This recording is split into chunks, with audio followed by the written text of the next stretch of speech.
Hola, hola, ¿cómo están? Espero que se encuentren muy bien. Les habla Luis Luker y estamos aquí, gracias al Señor, una vez más en el curso de la historia de la Iglesia 1. Hoy, gracias a Dios, bueno, lo estoy emitiendo de esta forma para ver qué tal queda, ¿verdad? Para no tener que usar el celular, pero vamos a dar inicio con la siguiente lección que espero poder hacerlo bien y que quede programada para el lunes 9 de diciembre que se estaría emitiendo a las 10 de la mañana, si es que sale bien. Pero para, bueno, dar inicio, estamos ahorita en el curso La historia de la Iglesia 1 y vamos a iniciar ya de una vez con la lección número 2. Y esta lección número 2, bueno, vamos a ver en cuál era el mensaje, el mensaje, ¿verdad?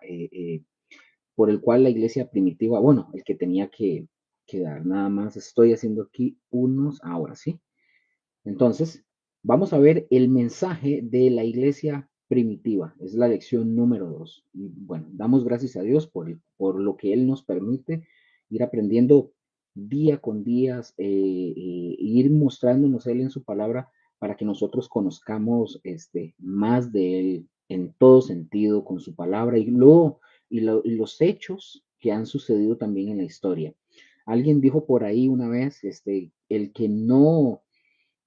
ignora la historia básicamente ignora todos los hechos, o el que no quiere conocer de la historia, ¿verdad? Básicamente está rechazando o más bien está ignorando la historia y está cayendo en un error. El que ignora la historia seguirá practicando siempre los mismos errores que se han venido cometiendo, valga la redundancia, en toda la historia. Entonces, bueno, vamos a continuar de una vez con nuestra clase y yo no sé si ustedes recordarán que en la lección anterior, la número 1, nos quedamos viendo 7 puntos siete puntos que era el mensaje de la iglesia del primer siglo. Y lo último que nosotros estuvimos estudiando fue que el Espíritu Santo no mora, ojo con esto, habíamos dicho que el Espíritu Santo no mora en un sistema eclesiástico o en una estructura organizada. Originalmente también, acordémonos que originalmente, mis hermanos, la iglesia, cuando la iglesia da inicio, la iglesia primitiva, fue conformada, la primera iglesia primitiva, o la formaron puros judíos, fue formada por puros judíos. Pero recordemos que los planes de Dios era también que los gentiles y no solamente los judíos, no solamente los judíos y los gentiles, pues aquí incluimos, cuando decimos gentiles, incluimos a todas las naciones no judías en ese sentido, ¿verdad? Y que fueran parte de predicarles también el Evangelio. Por ejemplo, en Efesios capítulo 2, versículo 11 al 13, Pablo, ahí en esos textos, él lo expresa hablando tanto a judíos como a los gentiles, y él dice en Efesios 2, capítulo 2, versículo 11 al 13, él dice, por tanto, acordaos de que en otro tiempo vosotros, hablándole a los gentiles, vosotros los gentiles en cuanto a la carne, erais llamados incircuncisión por la llamada circuncisión hecha con mano en la carne. Versículo 12. En aquel tiempo estabais, hablándole Pablo a los gentiles, en aquel tiempo estabais sin Cristo, alejados de la ciudadanía de Israel y ajenos a los pactos de la promesa, sin esperanza y sin Dios en el mundo. Versículo 13. Pero ahora en Cristo Jesús, vosotros que en otro tiempo estabais lejos, dice Pablo, habéis sido hechos cercanos por la sangre de Cristo. Mis hermanos, este texto nos habla cómo el mensaje de Jesús, el mensaje que se le encargó a la primera iglesia, que no solo era, este mensaje no solamente era para judíos, sino también para los gentiles. Hay otro texto en Primera de Pedro, capítulo 2, versículo 9, que dice lo siguiente. Dice, mas vosotros sois linaje escogido, real sacerdocio, nación santa, pueblo adquirido por Dios, para que anunciéis las virtudes de aquel que os llamó de las tinieblas a la luz admirable. Ahora, aquí el texto cuando dice vosotros, esta palabra vosotros da a entender a los creyentes, sean judíos o sean gentiles. Cualquiera de los dos, eso significa vosotros. ¿Y nosotros cómo lo sustentamos o cómo lo reafirmamos? Vamos al versículo 10 para que ustedes lo vean. Dice el versículo 10 de, de Primera de Pedro 2:10 dice, vosotros que en otro tiempo no erais pueblo, pero que ahora sois pueblo de Dios, que en otro tiempo no habíais alcanzado misericordia, pero ahora habéis alcanzado misericordia. Aquí, este mensaje está incluido en el mensaje y, o mejor dicho, ahí está incluido el mensaje y la salvación. No solamente para los judíos, recordemos eso. Por eso la iglesia primitiva, mis hermanos, no, nosotros nos vamos a dar cuenta que la iglesia del primer siglo, ellos se equivocaron al principio, en sus inicios. Y esto lo vamos a ir analizando conforme avancemos en el estudio. Ahora, en el mensaje, nosotros vamos a ver 5 puntos que era el mensaje central de la iglesia primitiva. ¿Cuál es, Luker? Bueno, 5 puntos para que ustedes que si están apuntando, están escribiendo, lo puedan poner como subpuntos o inciso o como ustedes quieran. Vamos a ponerlo de esta forma. Los 5 puntos que era el mensaje central de la iglesia primitiva. Como número 1, ¿cuál era ese mensaje central de la iglesia primitiva? Primer punto, la muerte de Cristo. Segundo punto, la resurrección de Cristo. Tercer punto, la ascensión de Cristo. Cuarto punto, el derramamiento del Espíritu Santo. Y quinto punto, la segunda venida de Cristo. Repito cuáles eran estos cinco puntos que eran el mensaje central del Evangelio de la iglesia primitiva. Era la muerte de Cristo, la resurrección de Cristo, la ascensión de Cristo, el derramamiento del Espíritu Santo y la segunda venida de Cristo. Vean, mis hermanos, todos estos 5 puntos son el mensaje central de la iglesia primitiva. ¿Y dónde, Luker, por ejemplo? Ustedes me pueden preguntar, ¿y dónde lo encontramos? Lo encontramos desde los evangelios hasta el libro del Apocalipsis. Es decir, todo el Nuevo Testamento, ahí aparecen estos 5 puntos centrales del mensaje de la iglesia y que debe ser lo mismo para nosotros, para ustedes y para mí, el día de hoy debe ser lo mismo. Que sean 5 puntos centrales para compartir el mensaje del evangelio. Ahora, la estrategia, pongan atención, porque la estrategia principal, mis hermanos, que usaron los primeros cristianos, y vamos a conocer cuál fue su estrategia, la estrategia principal de los primeros cristianos para llevar a la gente a los pies de Cristo. Y lo digo porque hoy nosotros usamos muchos métodos distintos a lo que enseña la escritura para ir a evangelizar o ir a predicar el mensaje. Utilizamos cosas que no son de la Biblia. Para dar nada más un ejemplo, algunos dicen Cristo te ama e invitan a la gente a la iglesia. Venga a la iglesia, o venga a un grupo, o venga a un estudio, o a una reunión de hombres o de mujeres, pero nunca se les predica o nunca se les da ese mensaje central, ¿verdad? Que estamos hablando. Mis hermanos, vamos a ver cómo hicieron también los primeros cristianos para que pudieran ellos llevar a los pies de Cristo a todas estas personas. Vamos a verlo. La estrategia principal que ellos utilizaron, los primeros cristianos, como primer lugar, fue el testimonio personal de cada creyente. Fue el testimonio personal. Por eso, mis hermanos, esa es la estrategia principal el día de hoy en las iglesias, debe ser la misma. Debe ser la misma. De igual manera, como dije, en esa iglesia, la iglesia de hoy también, deberíamos de tener esa estrategia como un punto principal en las iglesias.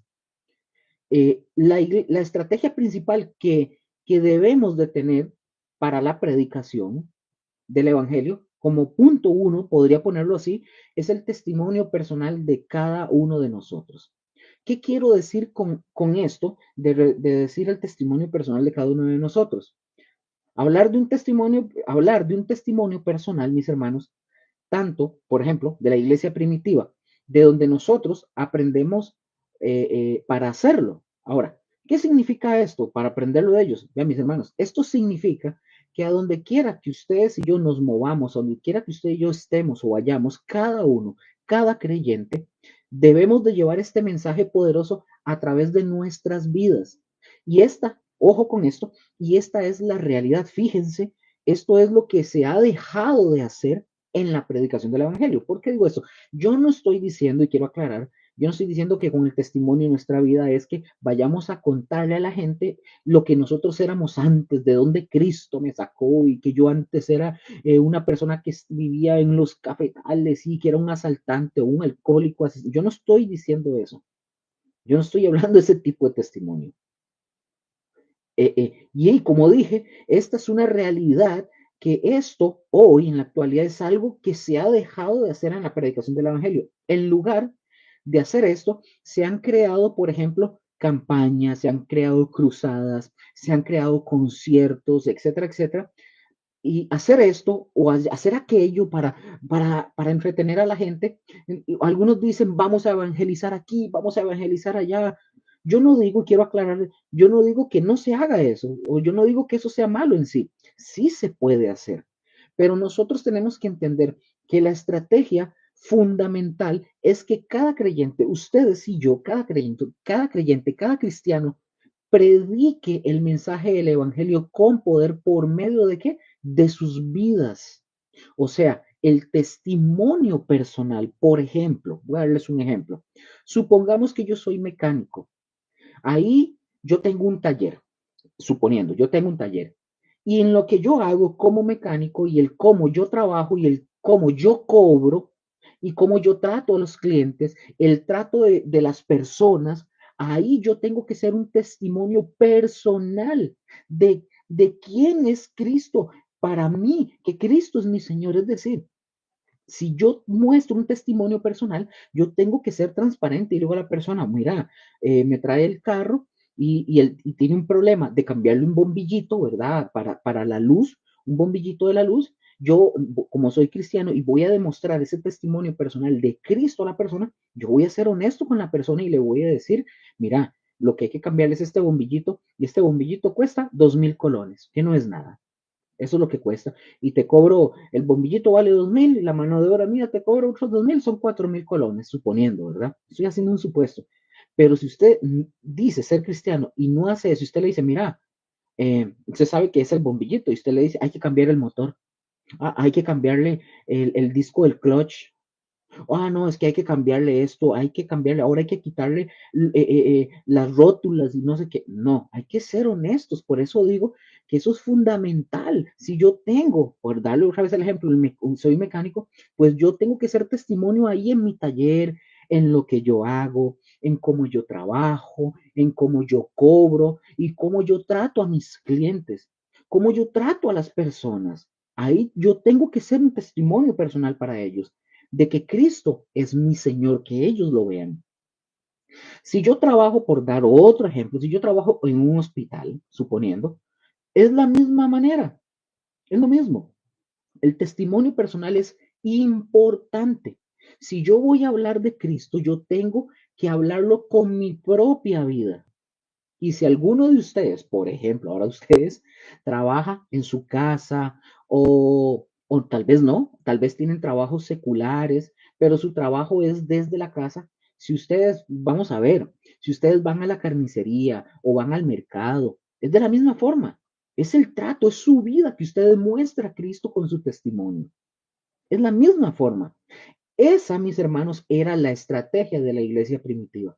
Pero esto hoy se ha perdido totalmente. Estas cinco, ojo los que yo les estoy diciendo, estas cinco doctrinas, entonces, mis hermanos, eran parte de la vida de los creyentes primitivos, de los primeros cristianos. Estas cinco doctrinas que ahorita mencionamos, la muerte de Cristo, la resurrección de Cristo, la ascensión de Cristo, el derramamiento del Espíritu Santo y la segunda venida de Cristo, eran parte de las vidas de los primeros creyentes y no solo el hecho de conocerlas, sino de vivirlas y de practicarlas. Fíjense bien en esto. Un estudio serio que nosotros, ustedes o yo hagamos del libro de los Hechos de los Apóstoles, a nosotros, si hacemos un estudio serio, esto nos demuestra, el libro de los Hechos nos demuestra que la primera iglesia primitiva jamás utilizó métodos manipuladores, jamás usó métodos manipuladores para que la iglesia creciera. Nunca hicieron eso. Hoy usted y yo vemos un taller de cómo hablar, le dan un script a la gente para que, mira, de posibles preguntas, estas respuestas. No, mis hermanos, ellos no utilizaron métodos, ni talleres, ni nada de eso. Los que habían, ojo, los que han leído, por ejemplo, perdonen eso, los que han leído el libro de los Hechos, si usted ya lo ha leído, usted puede decirme que esto es cierto y que no hay nada de esas estrategias raras que hoy vemos, no hay nada. Al contrario, encontramos por ahí una frase, ¿verdad? En el libro de los Hechos que dice, y el Señor dice, añadía cada día los que habían de ser salvos. Pregunto, ¿quién los añadía? Dice que Dios los añadía. Pero ¿saben por qué los añadía? Porque antes de decir eso, la escritura dice, y la iglesia tenía gracia con todo el pueblo. ¿Por qué, Luker? Porque daban un excelente testimonio. Por eso, daban un excelente testimonio.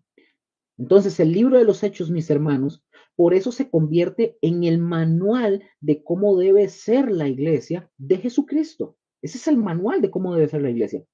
Si está ahí el libro de los Hechos, si está ahí ese libro, es porque Dios quiso meterlo, insertarlo ahí, inspirado o inspirando, mejor dicho, a quien lo escribió, que en este caso fue, sabemos que fue el doctor Lucas, este discípulo de los apóstoles del Señor, y lo escribió Lucas y lo puso ahí. Bueno, el Señor lo colocó ahí, ¿verdad? Lo puso ahí precisamente para que ustedes y yo tengamos un manual de cómo debe de ser la iglesia hoy en día y cómo debe de conducirse la iglesia.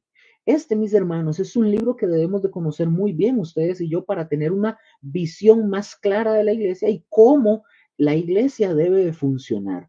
Nosotros debemos conocerlo muy bien este libro, el libro de los Hechos, para tener una visión clara y cómo debe funcionar la iglesia. Habría que hacernos también en este caso, habría que hacernos preguntas cuando nosotros leemos el libro de los Hechos. Una pregunta, por ejemplo, como esta.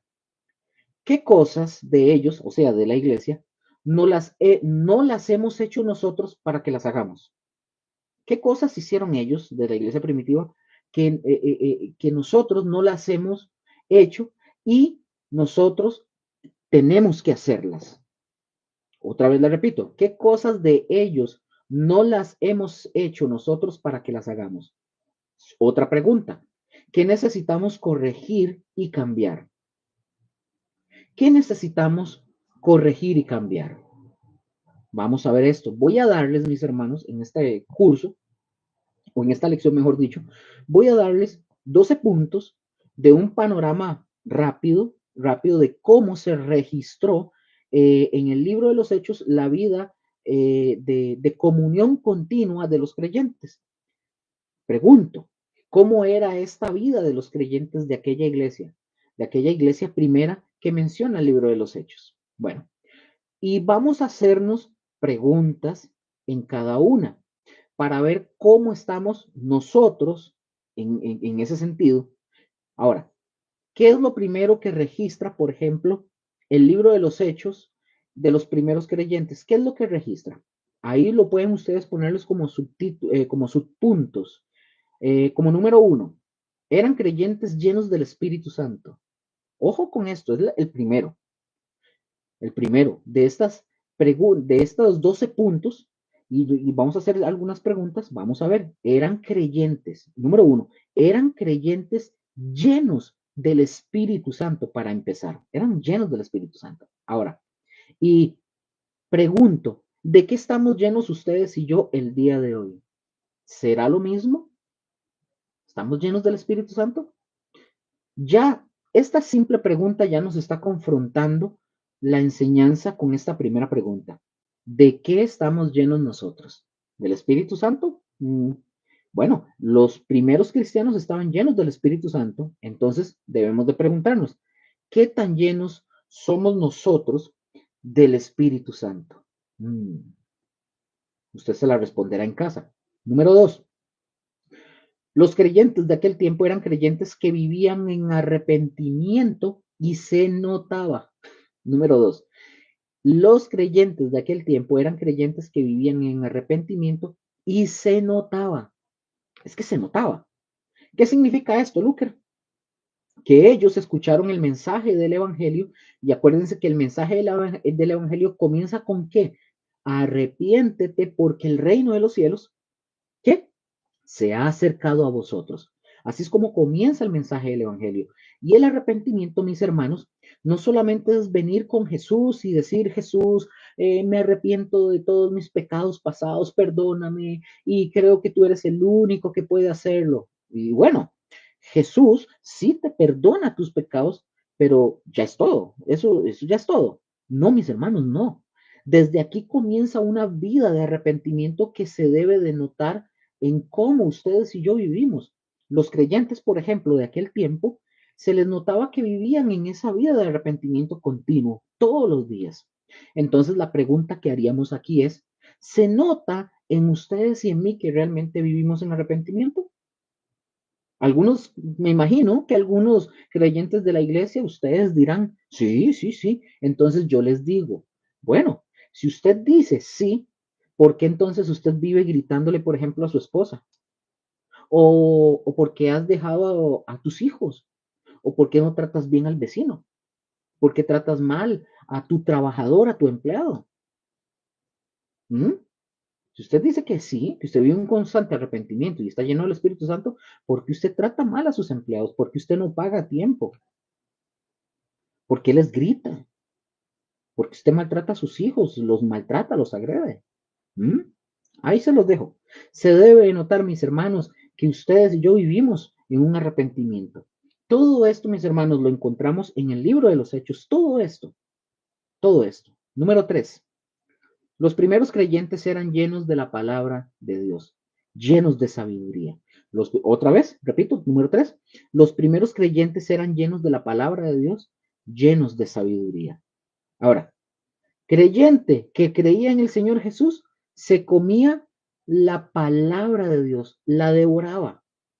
Y eso que no la tenían como ustedes y yo la tenemos hoy, la palabra de Dios. Ellos la devoraban, se la comían. Hoy nosotros, por ejemplo, hoy nosotros tenemos las Biblias en todas las versiones, colores, tamaños y sabores, hasta tamaños de letras y de todo. Pero nada más las tenemos empolvadas en el librero de la sala como un adorno, porque no se abren, no se estudian, no se leen y mucho menos se aplican a la vida. Pero los creyentes de aquel tiempo, aquellos, eh, eh, eh, no tenían la Biblia, no tenían Biblia. Los creyentes de aquel tiempo se paraban en la reunión y escuchaban a Pedro, escuchaban a Pablo y escuchaban a los demás apóstoles. ¿Y qué hacían ellos? Se comían con tanto fervor, se lo comían las palabras con tanto fervor que esa era la forma en que ellos iban y se llenaban de la palabra de la palabra de Dios y de la sabiduría, y de esta misma forma predicaban a los demás. Entonces, la pregunta para nosotros hoy es, ¿cómo podemos describirnos nosotros, ustedes y yo? ¿Cómo te puedes describir tú? ¿Cómo te describirías? De igual manera que ellos, que eres una persona llena de la palabra y con mucha sabiduría. ¿Será así, mis hermanos? No lo sé, ustedes lo responderán. Número 4. Los creyentes de aquel tiempo eran personas que perseveraban. Número 4. Los creyentes de aquel tiempo eran personas que perseveraban. Fíjense muy bien. Dice la escritura que perseveraban en la doctrina y perseveraban en la comunión unos con otros y perseveraban en las oraciones. Dice Hechos capítulo 2, 46 al 47, vamos a verlo y confirmarlo. Dice, versículo 46, y perseverando unánimes, ¿qué hacían? ¿Qué hacían? Un momento, ¿qué hacían? Perseveraban unánimes, otra vez, y perseverando unánimes cada día en el templo. Pongan atención, no dice cada domingo en el templo. Hoy en día los creyentes perseveran solo los domingos, o los sábados, o los jueves, o los miércoles, o los días que se congreguen. Algunos cada sábado, porque son sabáticos. Otros son de los jueves y perseveran los jueves nada más. Pero estos creyentes cada día perseveraban. ¿Cuántos días? Cada día, no cada domingo. Todos los días perseveraron. Continúo leyendo. Y partiendo el pan en las casas, es decir, me detengo otra vez, es decir, los creyentes de aquel tiempo, si nosotros leemos antes de ese contexto, la Biblia nos habla que eran muchos, no eran como hoy aquí, que somos estos videos, estas enseñanzas, solamente la ven unos cuantos. A veces yo veo que nada más las vistas son unos 20, cuando mucho, ¿verdad? 30, 17 personas que ven esto. O, así es simple. Uno, o digamos, pongámosle poquito, 3, 4, 5 gatos, incluyéndome a mí, ¿verdad? Y la pregunta es esta: ¿estaremos perseverando unánimes todos nosotros? Otra vez, fíjense, ellos, estos cristianos, perseveraban, iban a las casas. Entre ellos eran más de 3,000 personas. Aquí era un buen puño de creyentes, porque Pedro predicó anteriormente y se convirtieron, dice la escritura, como 3,000 hombres, y esto sin contar a mujeres y a niños. Dicen las escrituras esto, que se convirtieron 3,000 hombres. Esto quiere decir que a veces, ojo, a veces son más mujeres y niños que hombres, y aquí solo está mencionando a los hombres la escritura. Entonces, si hacemos un número, imagínense. Por eso, mis hermanos, se convirtieron muchos, y todos estos que se convirtieron perseveraban en las casas. A lo mejor no todos, porque no había casas o no había casa, una casa que cupieran 3,000 personas, tal vez no. Pero entre grupos se juntaban e iban a las casas en cada familia, tal vez unos 20 por aquí, otros 20 por allá, pero perseveraban mis hermanos en las casas, partían el pan, compartían el pan entre ellos para hablar la palabra de Dios. Así de sencillo. Cuando ustedes, mis hermanos, cuando ustedes y yo nos juntamos con alguien, ¿de qué hablamos? ¿Qué? Hablamos de los zapatos que se compraron, el último reloj, el último carro, los calendarios, que el PlayStation, o ¿de qué hablamos? ¿De qué estamos hablando cuando nosotros nos juntamos en las casas? Estos primeros creyentes, mis hermanos, se juntaban para hablar la palabra de Dios. Su lenguaje era la palabra de Dios, pero solamente dice que compartían, ojo, pero perdón, no solamente dice que compartían el pan en las casas, sigue diciendo, dice que comían juntos con alegría y sencillez de corazón. Y vean lo que pasaba por causa de lo que ellos hacían. Vean lo que pasaba. Versículo 47. Alabando a Dios y teniendo favor con todo el pueblo. Y el Señor añadía cada día a la iglesia los que habían de ser salvos. Mis hermanos, esa era la iglesia, perdón, esa era la estrategia de la iglesia primitiva. Nada que ver con las de nosotros hoy. Nada que ver. Ahora tampoco se trata, quiero aclarar esto, tampoco se trata de juntarse y comer y sin nada de hablar la palabra de Dios, no, porque algunos tienen ese hábito de solo estar comiendo y nada de palabra. El punto, mis hermanos, aquí es compartir el pan, pero sobre todo el pan de la palabra de Dios, ya que eso es lo más importante. Y también se toma un cafecito, ¿verdad?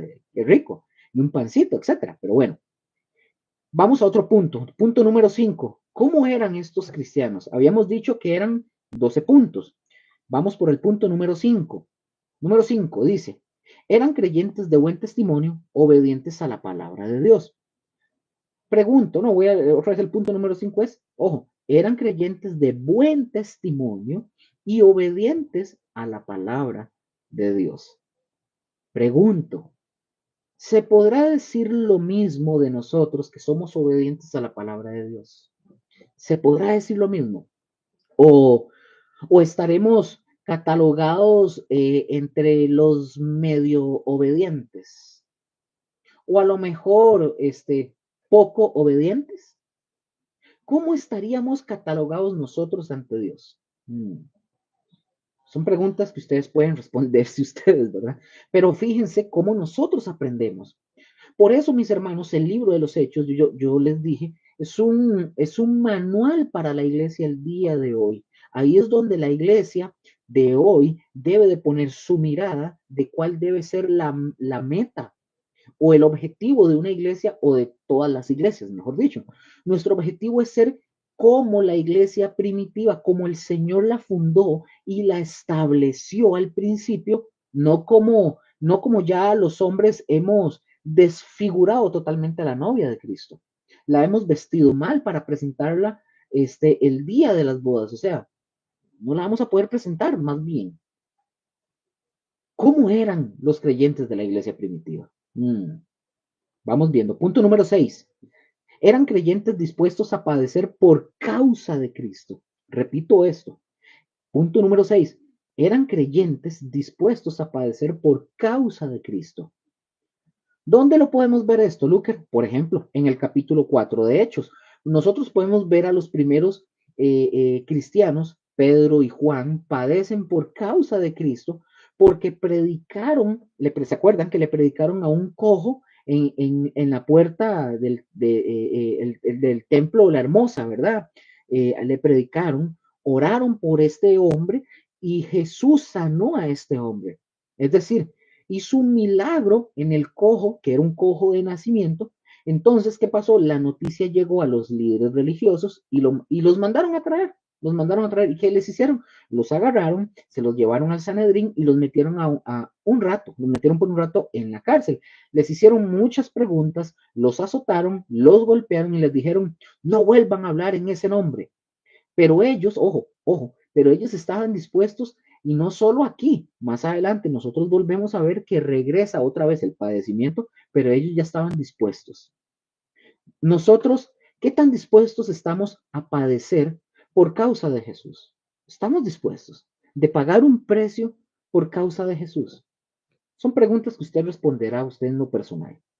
A veces, mis hermanos, yo no quiero hacer una alusión por la simple clase, por la simple lección, pero a veces, ¿cuántos no estamos dispuestos a pagar un precio de decir, eh, bueno, por ejemplo, decir, bueno, ¿qué tiene? Voy a dejar de hacer lo que estoy haciendo para ir a aprender la palabra de Dios. A veces esto nos cuesta a todos nosotros y no padecemos. Lo queremos fácil y sencillo, ¿verdad? Ah, bueno, no, hombre, es porque Luker da aquí la enseñanza. Después lo sube al Facebook o al YouTube. Ahí lo veo después. Y sí, esa es la realidad, sí es cierto. Algunos lo ven por internet, pero no es lo mismo que recibirlo en vivo y a todo color, ¿verdad? Y estar ahí, negarse uno mismo y decir, hoy no, hoy juega la liga, o juega a Saprissa o Heredia, pero voy a ir a la clase, ¿verdad? No es lo mismo. O sea, hay internet, pero no es igual. Si no, ¿por qué entonces tenemos la clase? Es la pregunta del millón. Entonces, ¿por qué yo estoy dando esta clase? Pero habiendo gente, va a haber clases. Porque aquí, aunque se conecten y vean esta lección, aunque sean dos, o uno, o tres, valió la pena. Valió la pena. Como dije, habiendo gente, van a haber clases. ¿Cómo eran los creyentes? Otra vez pregunto. ¿Cómo eran los creyentes en el libro de los Hechos? Punto número 7, si más no me equivoco. Punto número 7. Eran sensibles a la dirección del Espíritu Santo. Repito esto. ¿Cómo eran estos cristianos primitivos, los primeros? Eran sensibles a la dirección del Espíritu Santo. Vamos a ver dos cosas, dos casos de ejemplos de cómo eran sensibles a la voz, a la guía y la dirección del Espíritu Santo. Hechos capítulo 8, versículo 26 dice, un ángel del Señor habló a Felipe. Ahora, me detengo un momento. Un ángel del Señor le habla a Felipe. ¿A quién le habló? Le habló a Felipe. Y ustedes saben dónde estaba Felipe cuando le habló el ángel que envió Dios. Se encontraba Felipe en este momento, él se encontraba en Samaria. En Samaria había un avivamiento en ese momento. Entonces, ustedes y yo tendríamos que retroceder el libro, irnos más o menos en el versículo 4, para que ustedes y yo nos demos cuenta cómo estaba el asunto ahí en Samaria. Y lo vamos a ir a ver al versículo 4 en adelante. Vamos a leer. Dice Hechos 8, versículo 4, retrocediendo, ¿verdad? Que yo les dije que estábamos leyendo Hechos 8, 26, pero vamos a retroceder para ver el contexto que estaba pasando con Felipe. Dice versículo 4 de Hechos 8. Pero los que fueron esparcidos iban por todas partes anunciando el evangelio. Entonces Felipe, descendiendo a la ciudad de Samaria, les predicaba a Cristo.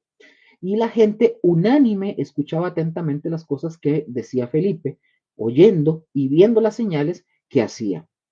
Porque de muchos que tenían espíritus inmundos salían estos dando grandes voces, y muchos paralíticos y cojos eran sanados. Así que había gran gozo en aquella ciudad. Ok, Ahí estaba la ciudad de Samaria con un gran gozo por lo que Dios estaba haciendo en esta zona, ¿verdad?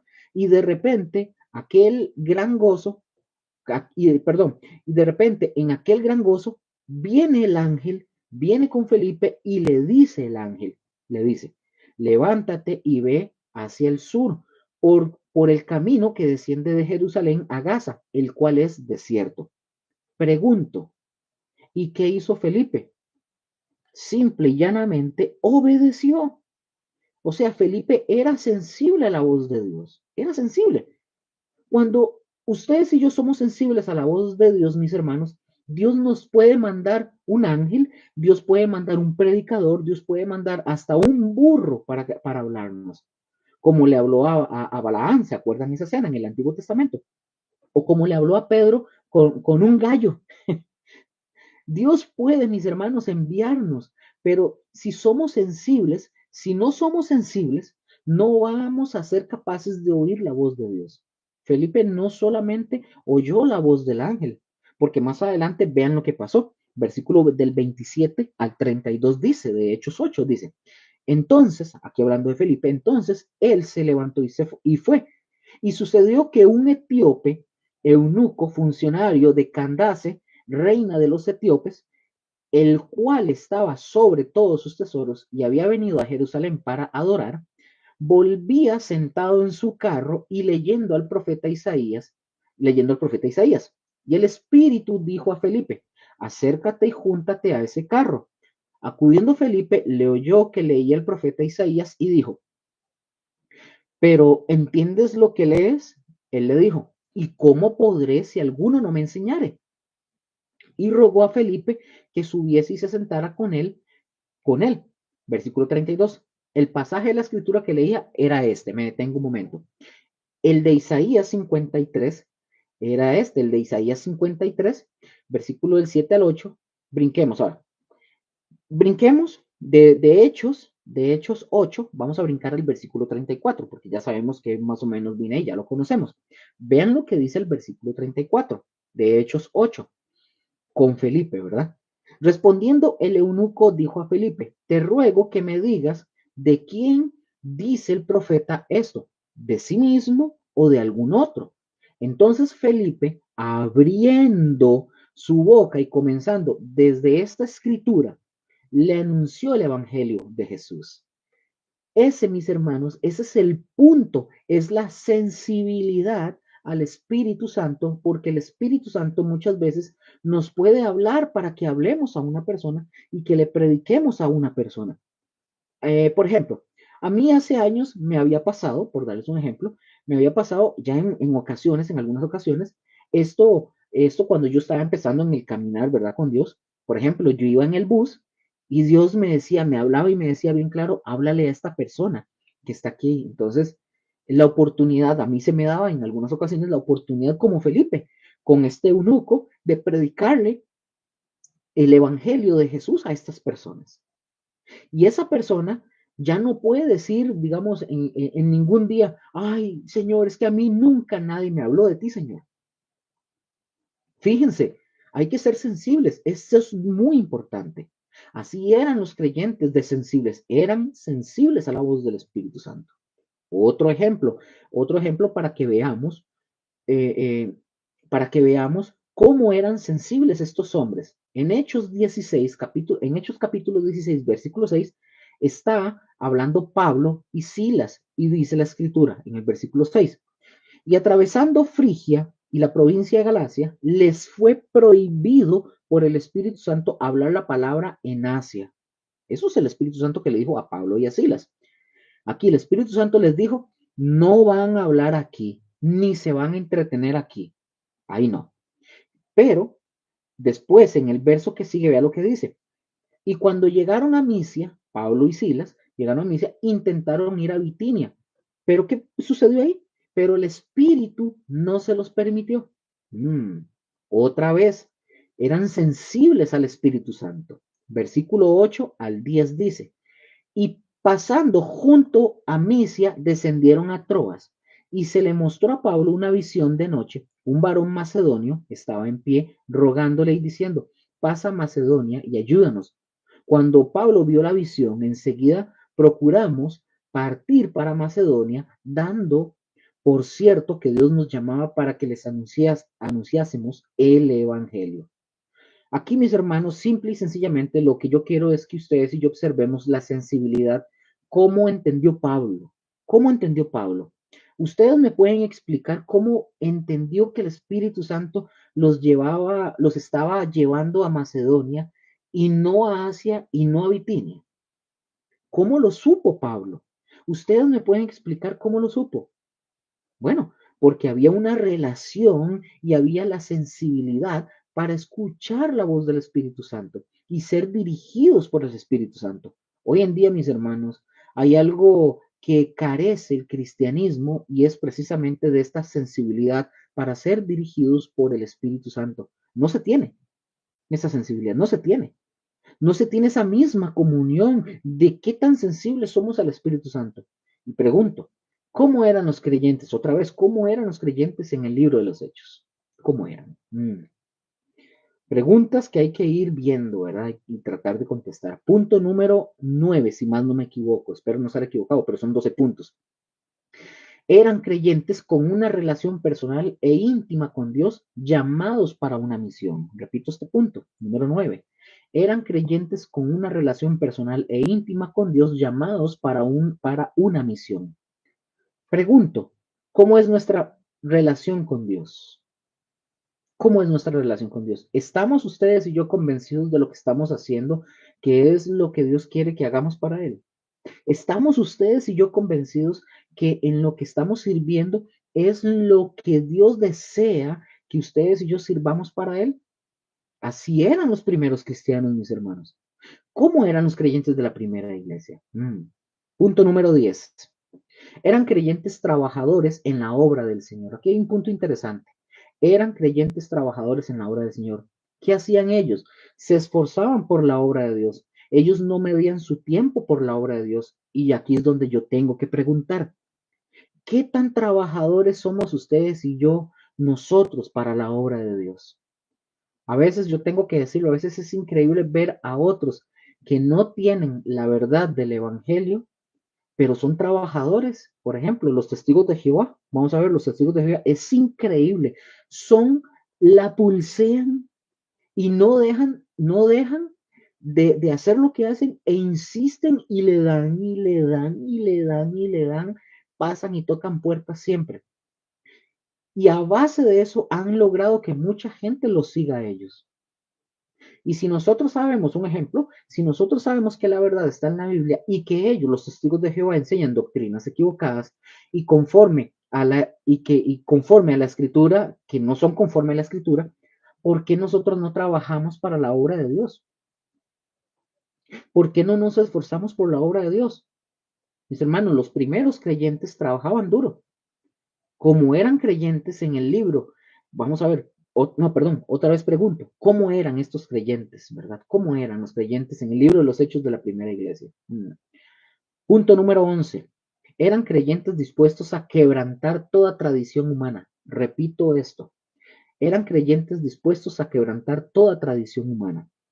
Y vaya que sí tenían tradición los primeros creyentes judíos. Acuérdense, recuerden esto, que hablamos de la primera iglesia judía que eran palestinos. Y los judíos, recordemos que tenían muchísimas tradiciones. Los judíos estuvieron dispuestos a quebrantar toda tradición, ojo, toda tradición, toda costumbre religiosa a la que ellos estaban sometidos. A algunos de estos judíos les costó mucho trabajo, incluso algunos no fueron capaces de abandonar los rituales de Moisés, y los vamos a ver más adelante, vamos a ver eso. Pero la gran mayoría quebrantaron toda tradición humana en sus vidas, imagínense. Ahora, nosotros, ¿qué tan dispuestos estamos ustedes y yo a quebrantar toda tradición en nuestra vida? Porque muchas veces nosotros cambiamos de una religión, pero llegamos a otras. Cambiamos de una religión, pero llegamos a otras. ¿Ah? Entonces, pregunto, ¿sabían que algunos cambian de nombre nada más? ¿Ustedes sabían que hay algunas personas que nada más cambian de nombre? Algunos dicen, yo ya no soy católico. Aunque recordemos algo, la palabra católico nosotros sabemos que significa universal. No es lo mismo católico, que significa universal, que católico, apostólico y romano. Eso es otra cosa. Pero ustedes saben a lo que yo me estoy refiriendo. Pero ahora, por ejemplo, ahora llegan y dicen, no, ahora yo soy cristiano, ahora yo soy pandereta. Pero es igual, nada más viene a la iglesia, se reúne un día por cumplir, como lo hacía en la otra iglesia romana, ¿verdad? En la apostólica romana, nada más. Es decir, siguen con una tradición, con rituales y hay que quebrantar, hay que estar dispuestos a romper con todo eso. Pregunto otra vez, ¿cómo eran los creyentes de la iglesia primitiva? ¿Cómo eran? Y, bueno, el punto que vamos ahorita, punto número 11, 11 y nos falta uno más, 11. Eran creyentes defensores del Evangelio. Número 11. Eran creyentes defensores del Evangelio. Ya nosotros vimos cómo estos hombres y mujeres estudiaban la palabra, cómo eran personas llenas de sabiduría, se juntaban en las casas, perseveraban en la doctrina, perseveraban en la enseñanza, y esto quiere decir que estaban preparados para defender el Evangelio. Hoy, a veces hay muchos cristianos que dicen, es que yo no sé qué decirles, ¿cómo hago para hablar? Porque no hay una preparación para defender el Evangelio. No se sabe o no saben qué contestarle a una persona. No saben. Tan simple. No saben. Y punto número 12 para avanzar. Estos eran creyentes que con sus vidas proclamaban el reino de Dios. Número 12, repito. Estos eran creyentes que con sus vidas proclamaban el reino de Dios. Ese es el último punto. Entonces, estos mis hermanos eran creyentes que con sus vidas ellos proclamaban el reino de Dios y no se avergonzaban. Así eran mis hermanos, así eran los de la iglesia primitiva. Pero también la iglesia primitiva, mis hermanos, en sus inicios habíamos dicho que el punto o que el tema que traemos dijimos que abarca desde los primeros años hasta los 100 años después de Cristo. Ese primer siglo es la iglesia primitiva de la que estamos ahorita hablando. En estas fechas, mis hermanos, desde el 0 hasta el 100, hasta los 100 años estamos hablando de estas fechas, ¿verdad? De la iglesia primitiva. Ahora, vamos a ver cuál era el trabajo medular que se hacía en la iglesia por los apóstoles y los pastores de aquel tiempo para fortalecer a la iglesia y para extender la iglesia. Ahora, antes de entrar en esta materia o en este tema, déjenme explicarles algo. Déjenme explicarles algo para que podamos entender este punto. En el libro de los Hechos, ustedes y yo leemos, por ejemplo, para darles un ejemplo, Hechos 1:8, cuando dice, recibiréis poder cuando haya venido sobre vosotros el Espíritu Santo y me seréis testigos en Jerusalén, en Judea y en Samaria y hasta lo último de la tierra. ¿Qué quiere decir esto? Bueno, esto quiere decir que el mensaje que tenían que llevar estos hombres y mujeres era a todas las naciones, comenzando por dónde? Comenzando por casa, o sea, en Jerusalén. Ahora, en el libro de los Hechos se dieron a la tarea, por ejemplo, los primeros años entre Jerusalén y Palestina, los judíos, ¿verdad? Ahí se empezó a dar. Pero nosotros, cuando comenzamos a leer y a estudiar, vemos desde el capítulo 9 de Hechos, nosotros encontramos la conversión de Pablo.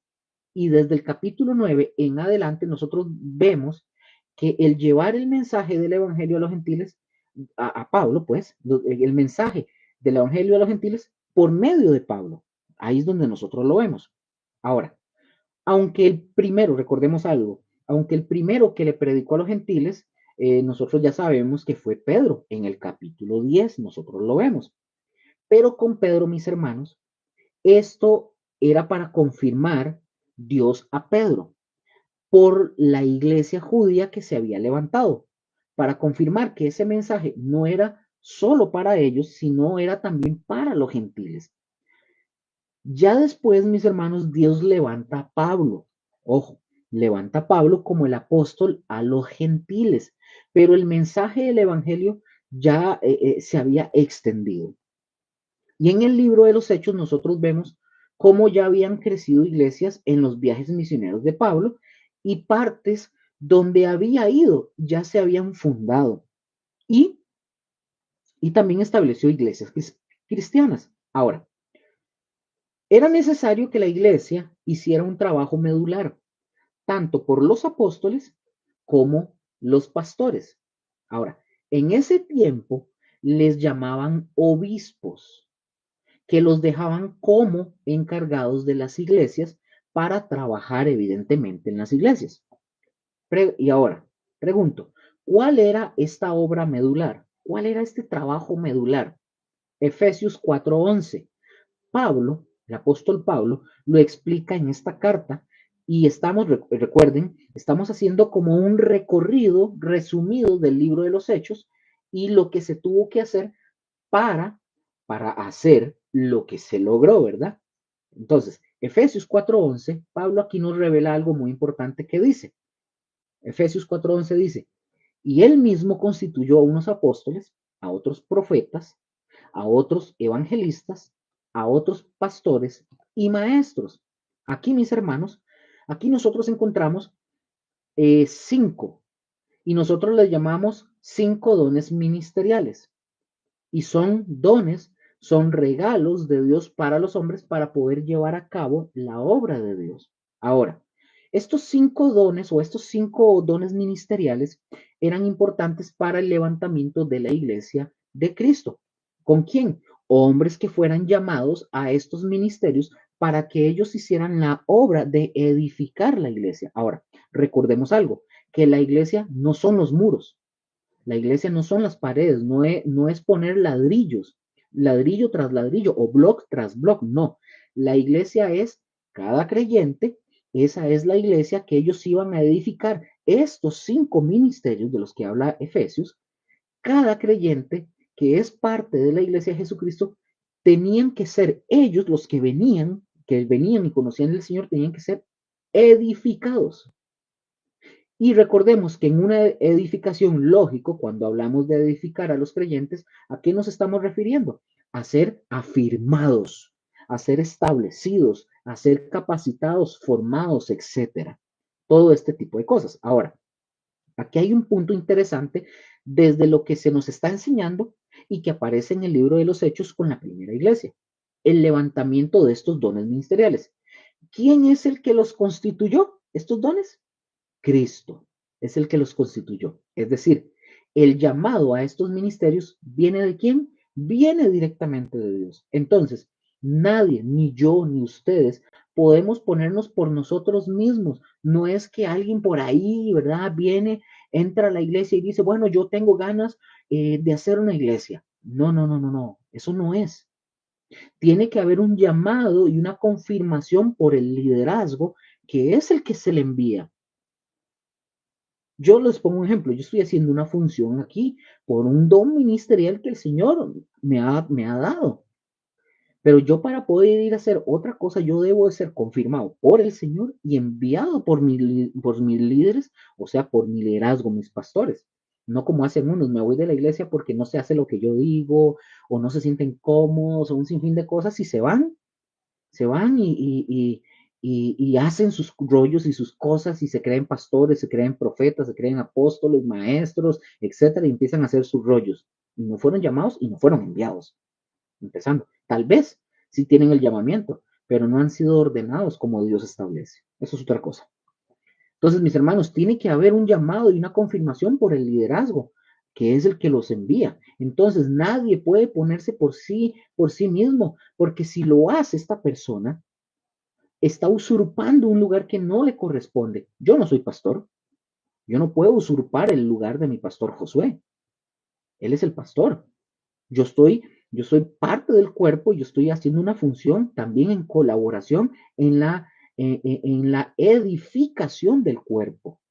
Él hace su función, pero yo estoy debajo de él en ese sentido, ¿verdad? Haciendo una función ministerial en donde estamos edificando al cuerpo de Cristo, no para sacar ganancia de nada, ni porque seamos mejores, no. Es que tenemos que hacer esa tarea. Entonces, ahora, otro punto. Otro punto, repito lo último que dije, que aquel que quiera ponerse por sí mismo, y si lo hace, está usurpando un lugar que no le corresponde. Y otro punto importante es, la iglesia fue levantada por Cristo y le costó su misma sangre. Así que, por eso, mis hermanos, los dones ministeriales que ustedes, yo estamos hablando ahorita de este momento, estos dones tienen que ser usados para realizar el trabajo que se debe hacer en la iglesia, no otra cosa. Así de sencillo. El trabajo que se debe realizar en la iglesia, no alguna idea, no una idea que a mí se me ocurra o algo que yo tenga ganas. No es eso. Lo que Dios dice ahí mismo, después del verso 11, en Efesios, dice para qué son estos 5 ministerios o estos dones ministeriales, o los que son llamados, sí, esos ministerios, pues, y a qué se debe de enfocar y de hacer. Vamos otra vez, Efesios capítulo 12 nos va aclarando más, y esto sucedió en el libro de los Hechos. Vean, esto lo que dice Efesios, pero todo esto que estamos hablando, esos ejemplos, sucedió en la iglesia en los Hechos. Versículo 12 de Efesios 4 dice, a fin de perfeccionar a los santos para la obra del ministerio, para la edificación del cuerpo de Cristo. Ahí están, mis hermanos. Claro. Por ejemplo, voy a darles un ejemplo. Yo fui llamado a ser un siervo en un área específica, que es esta que estoy haciendo con ustedes. Por ejemplo, Josué, el pastor Josué fue llamado a ser pastor por Dios, no porque él se puso, y su función, como la de cualquier otro pastor, es perfeccionar a los santos para la obra del ministerio, en primer lugar, ¿verdad? ¿Y qué significa, Luker? ¿Qué significa perfeccionar? Perfeccionar significa capacitar, adiestrar, formar, madurar. ¿Por medio de qué, Luker? Por medio de la enseñanza de la palabra de Dios. Este es el trabajo de cualquiera de estos 5 ministerios. A mí me toca, como digo, está la parte de maestro, pero es para la edificación, para capacitar, adiestrar, formar, madurar. ¿Por medio de qué? De mis ideas. No, de la palabra de Dios. Ese es el trabajo que cualquiera de estos 5 ministerios tiene que hacer. Ahora, por ejemplo, nosotros en la escuela Berea, nosotros en nuestra congregación tenemos una escuela bíblica donde formamos a las personas o les ayudamos para que sean formados en todo esto, en la escuela Berea. ¿Qué estamos haciendo nosotros? Josué, Mónica, Rose y yo y los que sirvamos, ¿qué estamos haciendo aquí? En la escuela Berea estamos haciendo y cumpliendo esta labor. De hecho, por eso está en la escuela. Yo publico esto en el YouTube y es para eso. ¿Qué hacemos? Estamos, tengo una palomilla aquí volando. Entonces, ¿qué estamos haciendo en la escuela? Como lo dije, por aquí. En la escuela nosotros estamos haciendo y cumpliendo esta labor. ¿Y qué hace y qué se hace en las predicaciones, por ejemplo, de los servicios del domingo? ¿Qué es lo que se hace? Se está cumpliendo también con esta labor. ¿Cuál labor, Luker? La de perfeccionar. Cada vez que estamos capacitando, adiestrando, formando y madurando a cada creyente que viene a la iglesia, y esto lo debe de hacer en cualquier iglesia de Cristo. Cualquier iglesia, cualquier líder y pastor debe de hacer lo mismo. ¿Para qué, Luque? Para madurarlos por medio de la palabra de Dios para la obra del ministerio. Pregunta, ¿cuál ministerio? El servicio al que Dios va a llamar a las personas, al que le toque cada cosa. No a todos, ¿verdad? A algunos quizás Dios los llama, pero a su casa, a servir en sus casas, y deben de hacerlo bien en su función en casa. No sé si me doy a entender. Ahora, es la labor de estos ministerios de perfeccionar. Si un ministro, por dar un ejemplo, si un ministro, mis hermanos, hoy en día y en aquel tiempo, por ejemplo, Pablo, él dio esa tarea. Pedro dio esa tarea. Cada apóstol se dio a esa tarea y formaron discípulos. No solamente los capacitaron, hicieron lo que el Señor Jesucristo les había enseñado de no solo predicar el evangelio, sino de hacer discípulos. Pedro, por ejemplo, Pedro hizo sus discípulos, Juan hizo sus discípulos, Pablo hizo sus discípulos, y nosotros debemos hacer discípulos entre esa capacitación.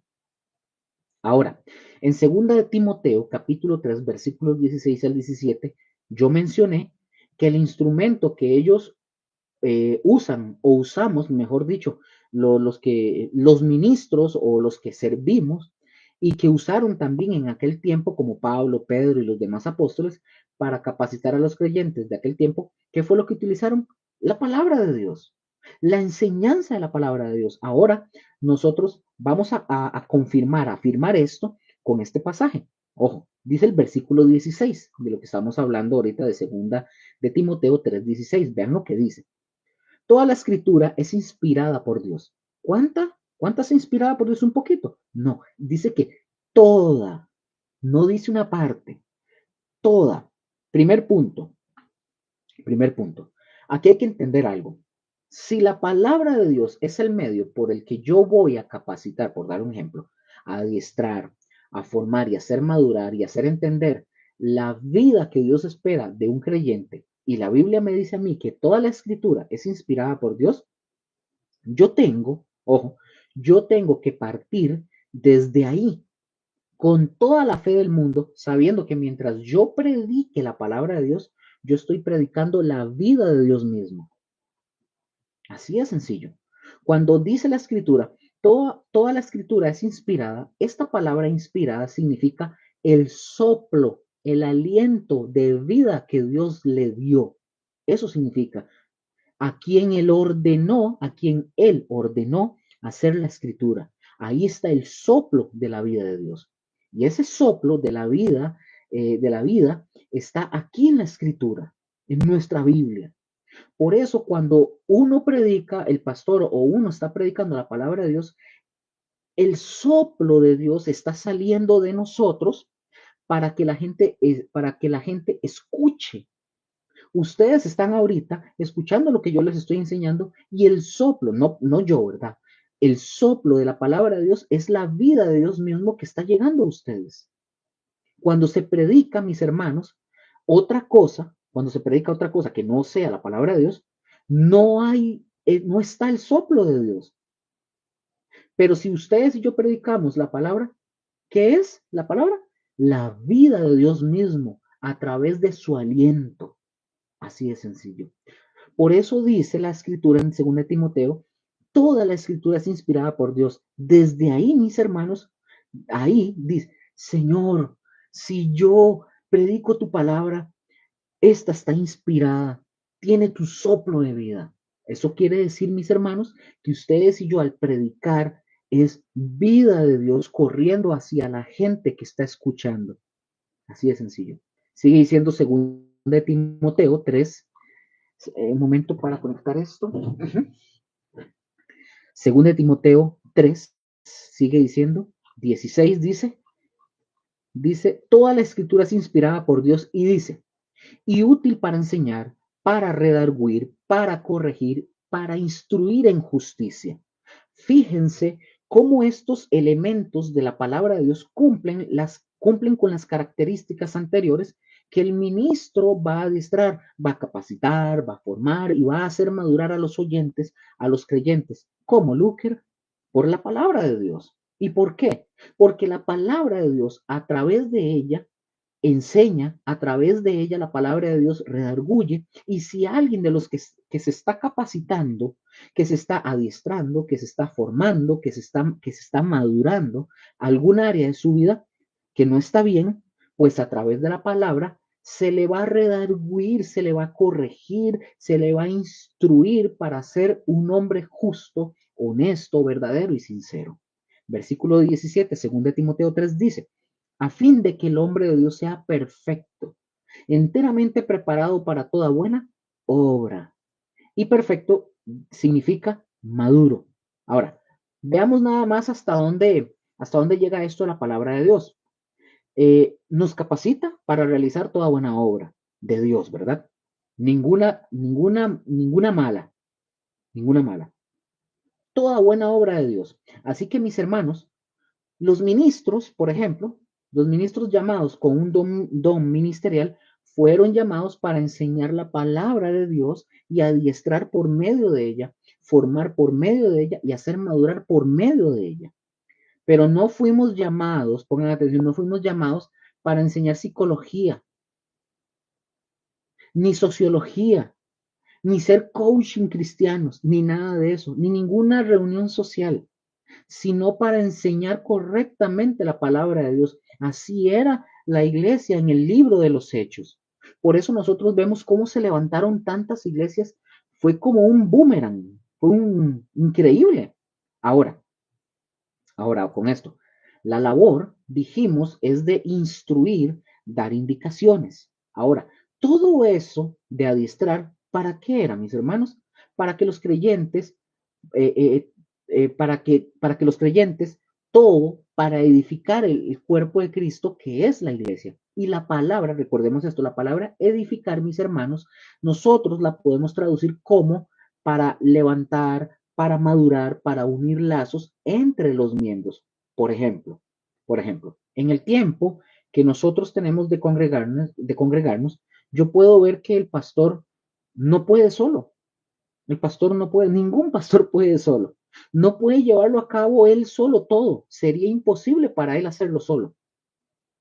Pero hay gente que Dios va levantando y él va capacitando o que está en ese proceso, ¿verdad? En mi caso, voy a ponerlo en mi caso de igual manera y se ocupa adiestrar gente que quiera para que esta escuela, por ejemplo, esta escuela que estamos dando, pueda funcionar y seguir formando personas para enseñar para el servicio, para la predicación, para la coordinación de las funciones en la iglesia, etcétera, etcétera.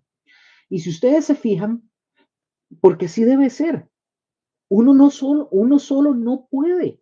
Eso es edificar el cuerpo de Cristo. Y así es en cada uno de los ministerios. Ahorita, por ejemplo, voy a decir esto, ahorita, por ejemplo, nosotros necesitamos capacitar y formar maestros de niños en nuestra congregación.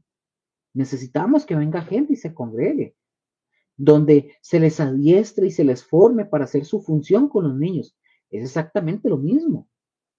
Lo mismo en la alabanza, necesitamos también en la alabanza. El líder debe hacer la función de adiestrar, de capacitar, de madurar y de llevarlos a la madurez para ejercer el servicio de la edificación del cuerpo de Cristo. Ahora, hay tres razones importantes de hacer esta tarea bien. ¿Por qué, Luca? Porque podemos hacerla mal. La que nos ha delegado el Señor, la podemos hacer mal. Entonces, tres razones importantes para hacer bien esta labor. Y repito, la iglesia primitiva, la iglesia primitiva lo hizo. Hicieron discípulos, después tuvieron pastores, pastores que dejaron obispos en las diferentes iglesias que se fueron estableciendo. Por ejemplo, en las cartas de Pablo encontramos que no solamente había pastores, que se les llamaba obispos, también había diáconos que eran servidores. Entonces, nosotros podemos darnos cuenta que ya había una organización de estructura en la iglesia de aquel entonces. Estamos entonces ahora. Tres razones importantes para hacer esta labor bien hecha. Esto lo vamos a ver en Efesios capítulo 13. Perdón, Efesios 4, versículo 13. Y ahí nosotros encontramos las tres razones. Versículo 13 dice de Efesios 4, hasta que todos lleguemos a la unidad de la fe y del conocimiento del Hijo de Dios, a un varón perfecto, a la medida de la estatura de la plenitud de Cristo. Punto número 1, hasta que todos lleguemos a la unidad de la fe, hasta que todos lleguemos a la unidad de la fe. Fíjense muy bien la labor de los ministros de instruir, de adiestrar, de capacitar, de formar y de hacer madurar con la palabra de Dios para la edificación del cuerpo de Cristo, porque ahí dice, hasta que todos, cuando la palabra habla de todos, ahí cada iglesia es una iglesia local. Y bueno, al que le toca, por ejemplo, en esta iglesia local, es que todos los creyentes en esa iglesia local, de esa iglesia, lleguemos a la unidad de la fe y la palabra fe aquí específicamente significa fe, las verdades del Evangelio. O sea, es decir, hasta que todos lleguemos a la unidad de las verdades del Evangelio. Todos los creyentes debemos de tener una misma fe que está fundada en las enseñanzas de Jesucristo y no en las ideologías humanas o los pensamientos humanos. Nada de eso. Una iglesia que está fundada en ideologías humanas, pensamientos humanos, mis hermanos, no van a llegar a tener unidad de la fe con otro cuerpo de Cristo. Y ahorita yo les voy a explicar. Entonces, para que todos los creyentes, para que todos los creyentes es importante tener estas verdades del Evangelio, la palabra de Dios como la base de nuestra fe. Ahora, la fe, mis hermanos, debe de estar centrada en eso justamente. Y esa es una de las tareas más importantes y una de las razones de la tarea importante de hacerlo bien, de capacitar, de adiestrar, de formar y de hacer madurar a las personas para llegar a tener unidad en las verdades del Evangelio. Ahora, voy a ponerles un ejemplo en el mismo libro de los Hechos. Por eso yo les dije que el libro de los Hechos es el manual de inicio de la iglesia primitiva. Ahora, el libro de los Hechos, en el capítulo 15, versículo 1, y veamos cómo, cómo había quienes habían creído el mensaje del Evangelio, pero no estaban unidos en las mismas verdades del Evangelio. Lo vamos a ver. Y ojo, porque aquí fue el primer concilio que hubo de la iglesia primitiva por causa de un problema que se suscitó ahí. Entonces dice, entonces algunos, entonces algunos, ¿cuántos? Algunos que venían de Judea enseñaban a los hermanos, y vean cómo enseñaban, si no os circuncidáis conforme al rito de Moisés, no podéis ser salvos. ¿Estaba bien? No, mis hermanos, no estaba bien. ¿Por qué no, Luker? Porque las verdades del Evangelio no incluyen para la salvación seguir haciendo obras y rituales para salvarse. La salvación es por medio de la fe, no por obras, para que nadie se gloríe, dice la escritura. Sin embargo, estos hombres, estos judíos, estaban enseñando algo que es contrario a lograr la unidad de la fe, la unidad de las verdades del Evangelio.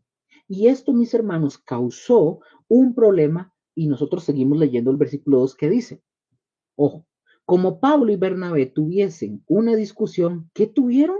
Una discusión y contienda no pequeña, es decir, que estuvo acalorado el asunto, estuvo caliente y estuvo tremenda esa discusión con ellos, con esos que andaban diciendo que se tenían que circuncidar, ¿verdad?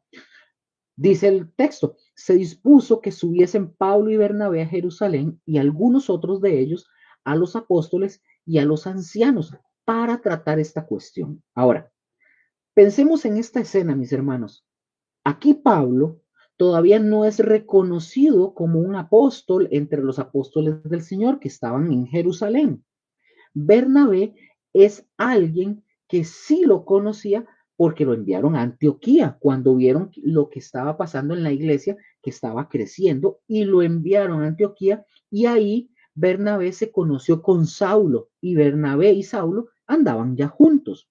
Entonces iba a traer a Pablo a un concilio y ellos querían ver qué era lo que estaba, o sea, los apóstoles que estaban en Jerusalén querían ver qué estaba predicando Pablo, ellos querían afirmar que realmente Pablo era alguien levantado por Dios y llamado por Dios al igual que ellos, aunque él no había estado con ellos de una manera física con Jesús. Estamos ahí, ¿verdad? Entonces dijeron ellos, traigan a Pablo, vamos a juntarnos en el concilio y lo llevaron, dice el versículo 2 otra vez. Como Pablo y Bernabé tuviesen una discusión y contienda no pequeña con ellos, con los judíos, estos que estaban judaizando, se dispuso que subiesen Pablo y Bernabé a Jerusalén y algunos otros de ellos a los apóstoles y a los ancianos para tratar esta cuestión. Noten muy bien cómo la iglesia de Jerusalén ya estaba organizada, no solo, no solo estaban los apóstoles. ¿A quién más menciona que había en esta iglesia? Menciona que había ancianos y líderes. Los ancianos, mis hermanos, Pablo los menciona más adelante en una de sus cartas y menciona los ancianos como haciendo la función de un obispo, de un presbítero o de un pastor. Así que estos hombres eran importantes. Ahora, me viene a la memoria ahorita, acuérdense que antes de que fueran cristianos, los judíos tenían una estructura, ustedes se acuerdan, tenían una estructura donde también ellos tenían ancianos en su liderazgo. Así que Como esta iglesia, la primera de Jerusalén, fue judía, ellos establecieron ancianos, pero estaban los apóstoles y establecieron un liderazgo de ancianos. Entonces, ahí vemos que están presentes los ancianos. Ahora, ¿qué iban a hacer los apóstoles y los ancianos con Pablo y Silas y los otros? Bueno, a tratar el asunto que se había suscitado, que creó una contienda fuerte. Versículo 3 y 4 de Hechos 15, si mal no recuerdo. Ellos, pues, habiendo sido encaminados por la iglesia, pasaron por Fenicia y Samaria contando la conversión de los gentiles y causaban gran gozo a todos los hermanos. Versículo 4. Y llegados a Jerusalén fueron recibidos por la iglesia y los apóstoles y los ancianos y refirieron todas las cosas que Dios había hecho con ellos. Ahora, es decir, imagínense esta escena. Ya está reunida una mesa, no sé cómo se juntaron, era una mesa o había mesas alrededor, no sé, pero era un concilio de líderes fuertes, los apóstoles del Señor, los ancianos, Pablo y Bernabé, y por otro lado, los cristianos judíos que habían abrazado el mensaje del Evangelio, pero no estaba habiendo, recordemos, no estaba habiendo esa unidad de las verdades del Evangelio. Ese es el trabajo de un ministro, mis hermanos. Pero aquí, en este caso, este texto que estamos viendo, aquí se va a lograr esa unidad. ¿Por qué, Luque? Porque en el versículo 5 dice, pero algunos de la secta de los fariseos, ahora, esos que habían hecho el pleito, ¿qué habían hecho estos hombres? Habían creído en el mensaje del Evangelio, pero ellos estaban mal. Siempre hubo en la iglesia primitiva este problema, siempre hubo este problema con este tipo de personas que causaron mucho daño a la iglesia. Judíos que abrazaron el mensaje del evangelio, pero que mezclaban el mensaje del evangelio con sus rituales judíos, de ceremonias y de prácticas judías. Hoy esto está sucediendo con cristianos que se están judaizando, que están cayendo en ese error, en esa trampa. Ellos querían seguir con lo mismo, es decir, estos judíos, creían en Jesús, pero querían seguir con lo mismo, con lo mismo. Versículo 5 para continuar.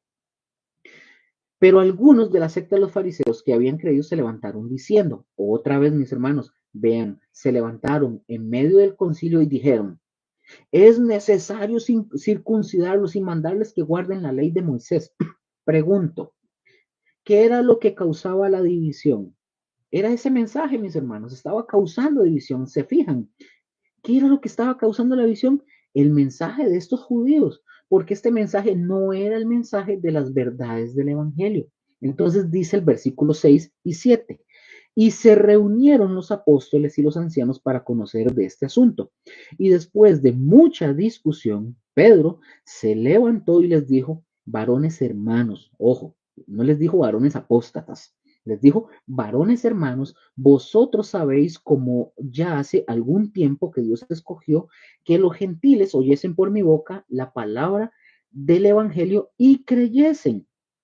Entonces, mis hermanos, nos damos cuenta cómo era necesario que Pedro hubiese tenido aquella experiencia, porque si no, tanto Pedro como los demás se hubieran dejado llevar por el mismo rollo de una iglesia judía y palestina y querer haber hecho judíos a todos los gentiles, o sea, judaizarlos. Se hubiera cometido ese gravísimo error. Pero nosotros vemos que Dios tiene el control de todas estas cosas. Entonces sigue diciendo, versículos 7 y 8. Versículos 7 y 8 dice, y después de mucha, vean, no fue poquito, después de mucha discusión, Pedro se levantó y les dijo, varones hermanos, vosotros sabéis como ya hace algún tiempo que Dios escogió que los gentiles oyesen por mi boca la palabra del evangelio y creyesen. Y Dios, que conoce los corazones, les dio testimonio dándoles el Espíritu Santo, lo mismo que a nosotros. Pedro judío está diciendo que el Dios le dio el Espíritu Santo a los gentiles, igual que a ellos.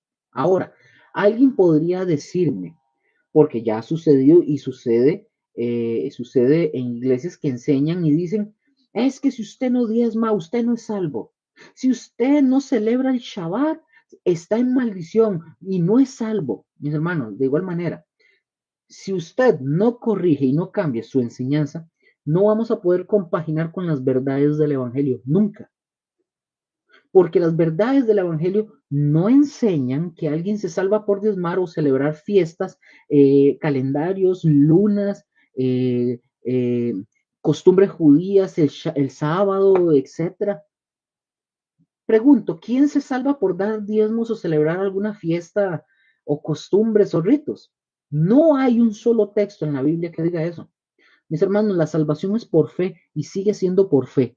¿Cómo vamos, cómo vamos a tener una unidad de las verdades del Evangelio? No podemos. Ahora, ahora, para avanzar, ya casi finalizamos. Ahora, todavía voy más allá, voy a ir más allá. ¿Qué pasa con el ecumenismo, por ejemplo? Donde, por ejemplo, el Papa está tratando de juntar a los del Islam, a los ortodoxos y a los protestantes, porque lo que debe de gobernar, según ellos, ¿verdad? Entre nosotros es el amor, no la doctrina, dicen ellos. O sea, hágame el favor. Pues si el verdadero amor, ¿de dónde surge el verdadero amor?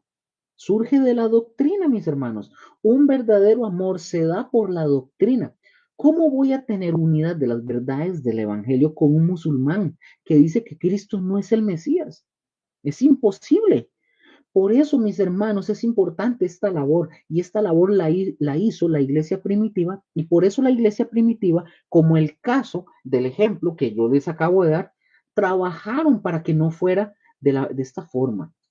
Vamos, ahora, ya está la primera razón, ahora vamos a ir a la segunda razón del por qué debemos hacer bien esta función, los ministros, los maestros, etcétera, de capacitar, adiestrar, formar, hacer madurar a la gente con la palabra de Dios. Número dos, y del conocimiento del Hijo de Dios. Vimos el texto, ¿verdad? El texto, vamos a leerlo porque lo tengo por acá para no perderlo.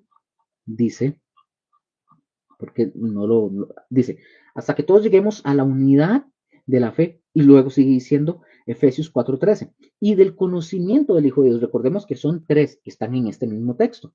Tres, y del conocimiento del Hijo de Dios. Ese es el número dos. Número dos. Entonces, y del conocimiento del Hijo de Dios. No solamente, mis hermanos, no solamente la unidad de las verdades del Evangelio, sino al conocimiento del Hijo de Dios. ¿Qué significa esto, Luque? Esta es una base medular, mis hermanos, también. Los miembros de la iglesia, de cualquier iglesia, una iglesia local, obviamente, de Jesucristo, deben aprender todo el conocimiento del Hijo de Dios. ¿Cuánto? Todo. Deben conocer perfectamente bien quién es Cristo para ellos, para usted y para mí. Deben aprender los cristianos en la iglesia que el centro de toda la escritura es Cristo. ¿Quién es el centro de toda la escritura? Cristo Jesús. Y deben aprender que el centro de su vida debe ser Cristo. Esa, mis hermanos, es la labor de estos ministerios, hasta que todos lleguemos al conocimiento del Hijo de Dios, a entender que Cristo debe ser la supremacía en nuestras vidas. No deben ser ni las riquezas, ni los negocios, ni los bienes de este mundo, ni la familia. Cristo debe ser el centro. Punto. Amén. El punto principal de toda la iglesia, mis hermanos, debe ser dar a conocer a Cristo. Ese es el punto. Cristo es completamente hombre, completamente Dios, y hay muchas doctrinas y los que estuvieron o los que ya llevaron el curso de falsas doctrinas, que está aquí en el canal, ¿verdad? Aprendimos muchísimo, incluso algunas de ellas que se dicen ser cristianas, pero que no tienen a Jesús como debe de ser, como es el conocimiento bíblico. Algunos dicen que sí es Dios, Jesús, dicen que sí es Dios. Otros dicen que no. Otros dicen que es un profeta. No, mis hermanos. Él es completamente hombre y completamente Dios. Ahora, en el Evangelio de Juan, capítulo 1, lo dice en el versículo 1 en adelante. Nada más es uno de tantos versículos que habla que Jesús es Dios, pero también es completamente hombre. Juan 1, del 1 al 5 dice, en el principio era el verbo y el verbo era con Dios y el verbo era Dios. Este era en el principio con Dios. Todas las cosas por él fueron hechas y sin él nada de lo que ha sido hecho fue hecho. En él estaba la vida y la vida era la luz de los hombres. La luz en las tinieblas resplandece y las tinieblas no prevalecieron contra ella. Mis hermanos, ahí está Jesús mostrándonos en esos textos que Él es completamente Dios. Y luego el versículo 14 de Juan 1 dice, y aquel verbo fue hecho carne y habitó entre nosotros y vimos su gloria, gloria como del unigénito del Padre, lleno de gracia y de verdad. Ahora, es muy importante, mis hermanos, que todos lleguemos al conocimiento del Hijo de Dios. Así es sencillo. Ahora, vamos a la tercera razón del por qué debemos hacer bien la tarea, el trabajo. Este trabajo no solamente de llegar a la unidad de las verdades del Evangelio y que todos lleguemos al conocimiento del Hijo de Dios. Es eso lo que tenemos que hacer. La tercera razón ahí mismo, en Efesios 4:13 dice, a un varón perfecto, a la medida de la estatura de la plenitud de Cristo. Mis hermanos, esta es la meta de la iglesia, de cada creyente. La razón primordial de toda formación, mis hermanos, es que la iglesia llegue a ser ese varón maduro, formado a la imagen de Cristo. Ese es el trabajo, adquirir el carácter de Cristo, cambiar, ser formados cada uno de nosotros. Ahora, yo les hago a ustedes una pregunta. ¿Por qué no existen tantos? Vean qué interesante esto. ¿Por qué no existen tantos seminarios o escuelas bíblicas? ¿Por qué no existen? ¿Por qué no habrá tantos seminarios o escuelas bíblicas? Bueno, nosotros tenemos una. Por ejemplo, donde yo estudio, en mi caso, donde yo estudio, hay gentes de diferentes iglesias. Hay oportunidad de estudiar y mis hermanos es gratis, el instituto es gratis. Pero fíjense, la respuesta del por qué hay institutos o escuelas o seminarios, perdón, el por qué no hay institutos o escuelas o seminarios. Si usted está en una congregación y no hay un seminario o escuela de formación, alguien me dirá, sí, tenemos discipulado. No, una escuela de formación, como un instituto. La respuesta del por qué no hay iglesias con institutos y escuelas o seminarios es porque los pastores no están haciendo su trabajo de perfeccionar a los santos y dejan que otros lo hagan. Ese es el problema. No lo hacen, no quieren. Y hay varias razones. Por pereza o porque no saben o simple y sencillamente porque no quieren soltar el poder, soltar el cetro, que otro sepa, que otro enseñe. No, no quieren. Por varias razones. Eso es por un lado. Es decir, esa es la tarea, mis hermanos, de los pastores. Los pastores deberían de tener una escuela bíblica en sus congregaciones y hacer esta labor con los creyentes como lo hacemos nosotros en Comunidad Cristiana Gosén. Como lo hago yo aquí, que es parte de la de Comunidad Cristiana Gosén, en esta escuela. Es gratis. No tienen que pagar. Pueden incluso escribirnos y decir cuándo lo van a hacer, recibir clases en vivo en un aula o en una casa. Pueden escribirnos y decirnos si nosotros lo coordinamos con los pastores y damos las lecciones. Así es sencillo. Así es simple. Mis hermanos, los pastores deberían de tener, repito, escuela bíblica en sus congregaciones y hacer esta labor con los creyentes. Por un lado, mis hermanos, hay quienes mandan a otros a que vayan y estudien a institutos. No está mal, pero vaya que hay institutos y muy caros. Cuando yo quería meterme a estudiar, yo por varias razones yo no podía y no puedo pagar. Bien caros. Y otros donde a usted no lo aceptan si usted no tiene una educación secundaria. O sea, si usted no tiene un título de bachillerato de que usted salió del colegio, tampoco te aceptan.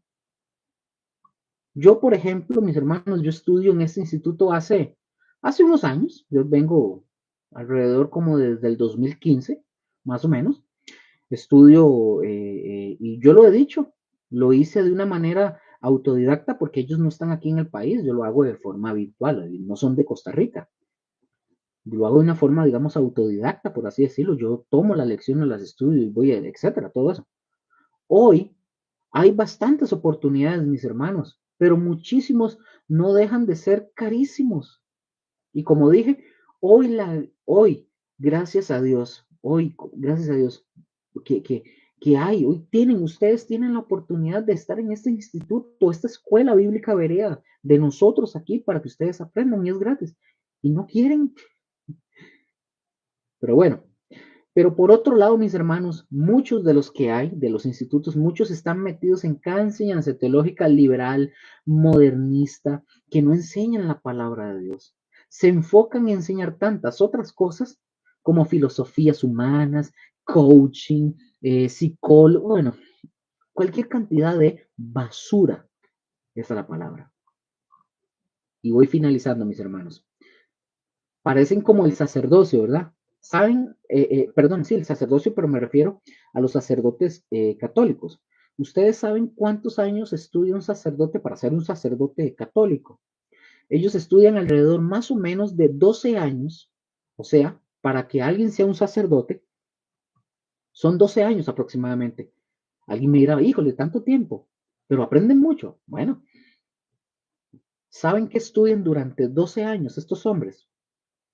Estos hombres durante 12 años estudian filosofías y letras. Los sacerdotes católicos estudian filosofías y letras. Por eso los profesores de las universidades de este tipo de materias siempre son seminaristas, la mayoría, no todos, la mayoría. Y eso es lo que ellos estudian, filosofía y letras. Y lo que de la Biblia que estudian, sí las dan, pero es lo mínimo de la enseñanza de la Biblia, es lo mínimo. Es mínimo lo que les dan. Así de sencillo. Es poco, es poco. Estaba ahorita acordándome de algo, pero no recuerdo de un caso. Mm, no, tal vez lo comentaré en otro, no me acuerdo, pero bueno. Entonces, mis hermanos, lo que ellos aprenden de la Biblia es lo mínimo, pero estudian filosofías y letras, es lo mínimo. Así hay muchos institutos, mis hermanos, hoy en día, muchos, que dicen ser cristianos y enseñan cada cosa, pero lo que menos se escucha es la palabra de Dios. Muchísimos pastores, mis hermanos, se van por lo fácil y por eso adoptan métodos de crecimiento y meten métodos como por ejemplo el famoso G12 y están metidos y el otro método que es 40 días para una iglesia con propósito y gente que lleva sus libros pero no la Biblia, otros con los sistemas de encuentros o de hombres, grupos de hombres que los llevan a las montañas, etcétera. Mis hermanos, es triste, porque es más fácil copiar a otros que trabajar escarbando en la palabra de Dios para darle a la gente la palabra de Dios. Y finalizo con esto. Mis hermanos, el desarrollo de la el desarrollo y el crecimiento, mis hermanos, y la madurez de una iglesia no van a venir si no somos llenos de la palabra de Dios y del Espíritu Santo. Amén, así es simple. La iglesia primitiva lo hizo. Ese es el modelo que nosotros debemos de seguir. Ahí está, en el libro de los Hechos. Los primeros cristianos simplemente se enfocaban en predicar la palabra del Evangelio. ¿Y qué pasaba después? Las señales les seguían. Hoy en día nosotros vemos a muchos, primero enseñando las señales y haciendo un lado el mensaje del Evangelio. Y en la Biblia no está así el ejemplo. Y termino. Así que vamos a trabajar en esto, mis hermanos. Amén. Les doy gracias por este día, por este tiempo.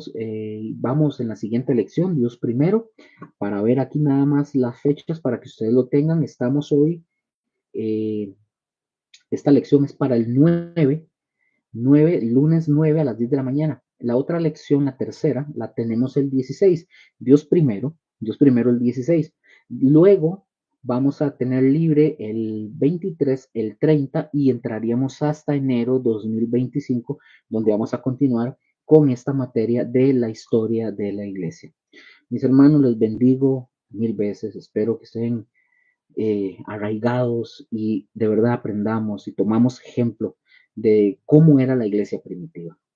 Les doy gracias por este espacio y sigan aprendiendo en el nombre de Jesús. Que les pasen muy bien. Hasta luego.